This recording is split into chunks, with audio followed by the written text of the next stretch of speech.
भगत सिंह और उनके जितने प्रकार के उसी विचारधारा के लोग, वो बोले दो दल बन गए, गरम दल, नरम दल।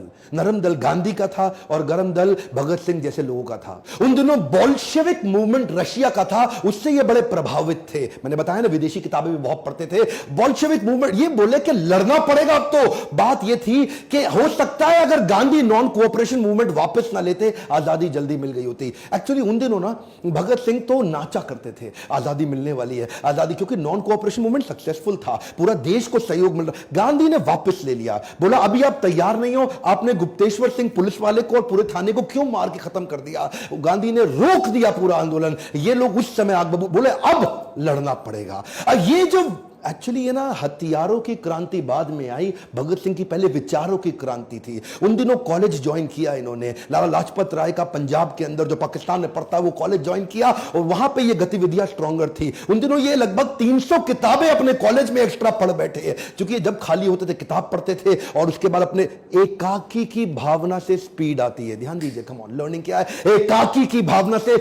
इसीलिए तो शहीद भगत सिंह ने 23 साल की उम्र तक वो सब कर दिया जो आज लगभग 90 साल के बाद भी हम उनको याद कर रहे हैं। 1924 में ये लगभग 17 साल के थे, मां ने शादी की तैयारी कर दी। ओए बेटा शादी कर लो, कुड़ी बड़ी सोनी है, ओ बेटा शादी कर ले, तेनू रोटी खवाएगी, ओ शादी कर ले, तेरा ध्यान रखेगी।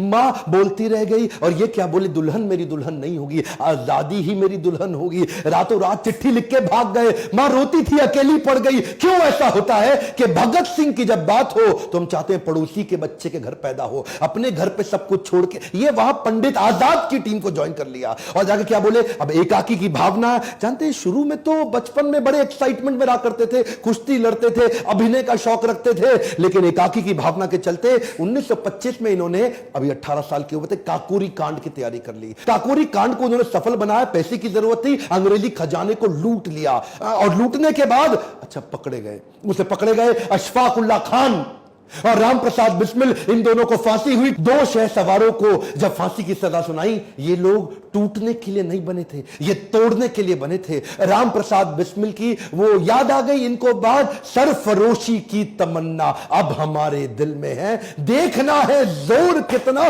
बाजुए कातिल में है। क्या मतलब, सरफरोशी, कटा लूंगा अपना सर, ये मेरी तमन्ना है, और तेरी बाजू में कातिल दम कितना है, मेरी तमन्ना ज्यादा बड़ी है गला कटाने की कि तेरी बाजू में ताकत कितनी है, वो आके देखते हैं। ये आपने सुना तो होगा, मतलब पहचानिए, ये इसको बोलते हैं विचारधारा। सरफरोशी की तमन्ना, अपना गला कटा लेने की तमन्ना, वो ज्यादा बड़ी है कि तेरे बाजू में जोर मेरी कत्ल करने का बाजुए कातिल में है।